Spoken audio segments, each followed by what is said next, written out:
So I got a comment underneath the recent video saying that my aim looks sus. Now, to be fair, I don't think this person was accusing me of cheating. They were simply just saying that my aim looked kind of sus. And I kind of laughed at that comment there. Not because it's wrong, but because I know exactly why it looks that way. And no, I am not trying to clown this person or put him on the spot or whatever. I know you guys are smarter than that. But at the end of the day, no, I'm not cheating. If you cheat on a game, if you cheat in relationships, I hate you. And it's also not my nigga genetics. Now, is it just good aim? Maybe to a degree. Now, there are multiple different factors that contribute to my aim that we're going to talk about in this video. Not everything, but just a few that I think are super underrated. And obviously, it is kind of understanding how aim assist actually activates and setting your controller up so it works with you instead of against you. And also, rumor has it that there has been some more changes to aim assist on Black Ops 7. So maybe some things just need to be tidied up. You can definitely benefit from this video here. Now, at the end of the day, if you think your aim is only the right stick, you're already kind of tweaking, man. But by the end of the video, you'll understand a lot more here. Now, first things first. Now, think about it. Aim assist isn't a setting. It's part of the system. Aim assist doesn't just turn on because you ADS. It activates and stays active when your inputs are clean. Now, what breaks aim assist is jittery movements, those panic-like corrections, and inconsistent movement input. What strengthens aim assist is smooth strafing, predictable pressure, and those small corrections or micro adjustments. And for a lot of folks, they kind of get this backwards. I know things are a bit different in Black Ops 7 compared to the last few CODs, but it seems like a lot of people are kind of obsessing over that right stick sensitivity while completely neglecting the stick that actually triggers rotational aim assist. And you get that rotational aim assist from your left stick.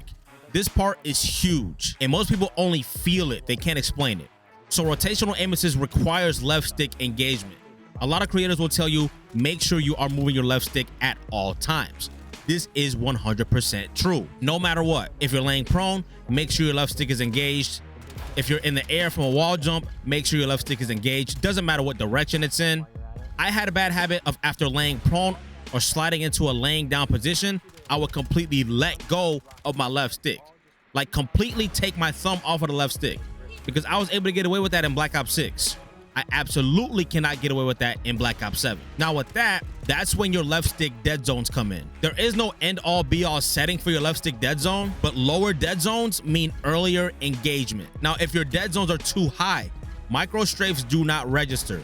So I do recommend playing relatively low, but not stupid low, because I was messing around playing some H with the guys last night and my movement was insane. And I'm not saying that it was insane in a good way. I damn near felt like I didn't have control.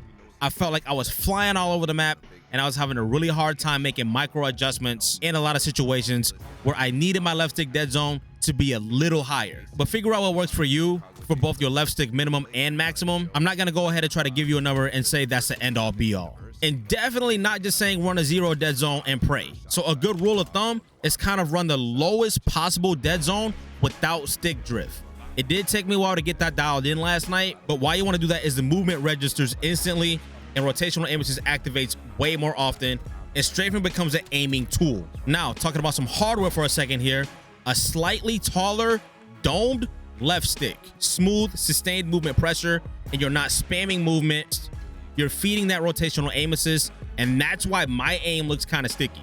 Now, some quick clarity so nobody gets lost. So for your left stick or your movement stick, obviously, slightly taller, domed, not concave, with the low dead zone. Now, my right stick, I have a tall control freak, and it's concave. And the reason why you want concave on your aiming stick is for the stability, recoil control, and those intentional corrections. Those two different sticks do have two different jobs, so it's important to optimize them for their different jobs. Again, not an end all be all. That's personally just how I'm rocking my rig right now. And switching to a dome stick for my left stick, I think it's an absolute W.